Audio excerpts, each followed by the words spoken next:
ಇವತ್ತಿನ ಪ್ರೇಮ ಕಾರ್ಯ ಸೀರಿಯಲಲ್ಲಿ ಸ್ಟಾರ್ಟಿಂಗಲ್ಲಿ ಕೋರ್ಟ್ ಸೀನಿಂದನೇ ಕಂಟಿನ್ಯೂಷನ್ ಆಗುತ್ತೆ. ರಾಮ್ ಆ ದೇವಿಗೆ ಹೊಡೆದು ಅಂದರೆ ಸುಳ್ಳು ಸಾಕ್ಷಿ ಹೇಳಕ್ಕೆ ಬರ್ತಿರ್ತಾನಲ್ಲ, ಅವ್ನಿಗೆ ಹೊಡಿತಾನೆ. ಅವನ ಹತ್ರ ಎಷ್ಟೋ ಕೇಳ್ತಾನೆ, ಯಾರು ನಿನಗಿಂತ ನೀಚ ಕೆಲಸ ಮಾಡೋಕ್ಕೆ ಹೇಳಿದ್ದು, ಹೇಳು ಅಂತ. ಬಟ್ ಅವನೇನೋ ಬಾಯಿ ಬಿಡಲ್ಲ.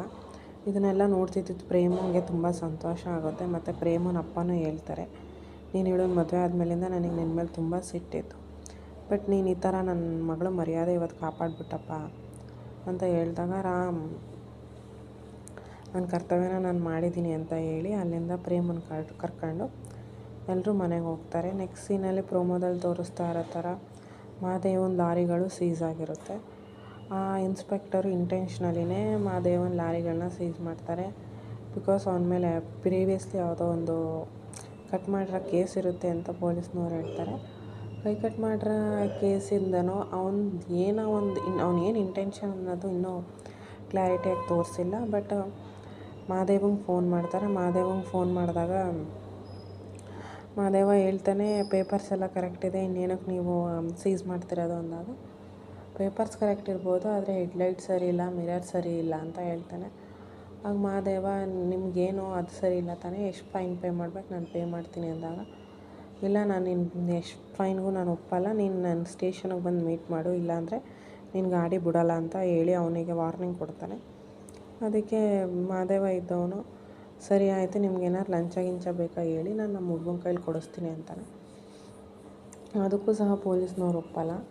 ಇದನ್ನೆಲ್ಲ ನೋಡಿದ ಮಹಾದೇವಂಗೆ, ನೀವೇನೋ ಇಂಟೆನ್ಷನಲಿ ನನ್ನನ್ನು ಪೊಲೀಸ್ ಸ್ಟೇಷನ್ಗೆ ಬರೋಕ್ಕೋಸ್ಕರ ಹಿಂಗೆ ಮಾಡ್ತಿದ್ದೀರಲ್ವ, ಅದು ಹೆಂಗೆ ನೀವು ನನ್ನ ಲಾರಿನ ಬಿಟ್ಕೊಡೋದಿಲ್ಲ, ನಾನು ನೋಡ್ತೀನಿ, ನಾನಿರೋ ಜಾಗಕ್ಕೆ ನನ್ನ ಲಾರಿನ ಹೆಂಗೆ ತರಿಸ್ಕೋಬೇಕು ಅಂತ ನನಗೆ ಚೆನ್ನಾಗಿ ಗೊತ್ತು ಅಂತ ಅಂದ್ಬಿಟ್ಟು ಹೇಳಿದಾಗ ಪೊಲೀಸ್ನವ್ರು ಹೇಳ್ತಾರೆ, ಅಷ್ಟೊಂದು ನಿನಗೆ ಇನ್ಫ್ಲೂಯೆನ್ಸ್ ಇದೆಯಾ, ಸರಿ ಆಯಿತು, ಏನು ಮಾಡ್ಕೊತೀಯ ಮಾಡ್ಕೊ ಅಂದ್ಬಿಟ್ಟು ಒಂದು 2 ಲಾರಿಗಳನ್ನೂ ಸೀಸ್ ಮಾಡ್ಕೊಂಡು ತಗೊಂಡೋಗ್ತಾರೆ ಪೊಲೀಸ್ ಸ್ಟೇಷನ್ಗೆ.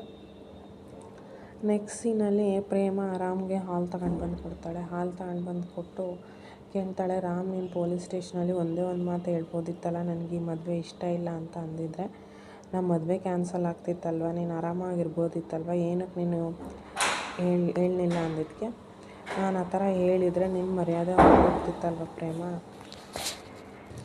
ಅದಕ್ಕೆ ನಾನು ಆ ಥರ ಹೇಳಲಿಲ್ಲ ಅಂತ ಅಂದ್ಬಿಟ್ಟು, ಹೌದು ನಿನ್ನ ಹತ್ರ ಯಾರಾದರೂ ಆ ಥರ ಸುಳ್ಳು ಹೇಳಿ ಯಾವ್ದಾದ್ರು ಪೇಪರ್ಸ್ಗೆ ನಿನ್ನ ಹತ್ರ ಸೈನ್ ಹಾಕಿಸ್ಕೊಂಡ್ರ, ನೆನಪು ಮಾಡ್ಕೊ ಅಂತ ಹೇಳಿದಾಗ ಪ್ರೇಮ ನೆನಪು ಮಾಡ್ಕೊಳ್ತಾಳೆ. ಆ್ಯಕ್ಚುಲಿ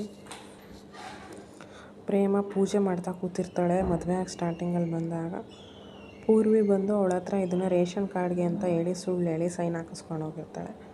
ಅದನ್ನು ನೆನಪು ಮಾಡ್ಕೊಂಡು ಅವಳ ಹೆಸರು ಹೇಳೋದು ಬೇಡ, ರಾಮ್ ಇನ್ನೂ ಸಿಟ್ಟು ಮಾಡ್ಕೊಳ್ತಾನೆ ಅಂದ್ಬಿಟ್ಟು ಹೇಳಲ್ಲ. ಅದಾದಮೇಲೆ ರಾಮ್ಗೆ ಕನ್ವಿನ್ಸ್ ಮಾಡ್ತಾಳೆ, ಅದೆಲ್ಲ ಬಿಡು ರಾಮ್, ಈಗೆಲ್ಲ ಹೆಂಗೋ ಸರಿ ಆಯ್ತಲ್ಲ ಅಂತ ಹೇಳಿ ರಾಮ್ನ ಕನ್ವಿನ್ಸ್ ಮಾಡಿ ಹೊರಡ್ತಾಳೆ. ನೆಕ್ಸ್ಟ್ ಡೇ ಮನೆಯವರೆಲ್ಲ ಪಂಚಮಿ ಹೆಸ್ರಲ್ಲಿ ಪೂಜೆ ಮಾಡಿಸ್ಬೇಕು ಅಂತ ಮಹಾದೇವ, ಕಾವ್ಯ ಮತ್ತು ಕಲ್ಯಾಣಿ ಅತ್ತೆ ಪಂಚಮಿ 4 ಜನನೂ ಹೊರಡ್ತಾರೆ.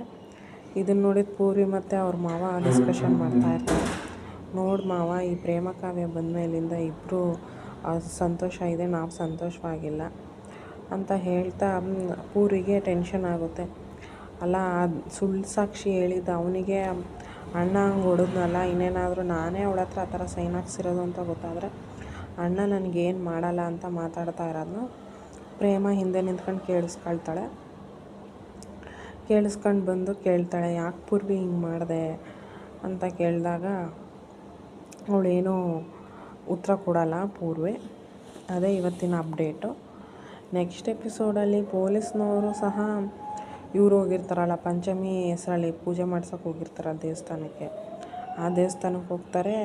ಅದೇ ಸಮಯದಲ್ಲಿ ಕಾವ್ಯನ ಪೊಲೀಸ್ನವ್ರು ನೋಡಿಬಿಟ್ಟು, ಕಾವ್ಯ ಮತ್ತು ಪೊಲೀಸ್ ಫ್ರೆಂಡ್ಸ್ ಅನಿಸುತ್ತೆ, ಹಾಯ್ ಕಾವ್ಯ ಅಂತ ಮಾತಾಡಿಸ್ತಾನೆ. ಅದೇ ನಾಳಿನ ಎಪಿಸೋಡ್.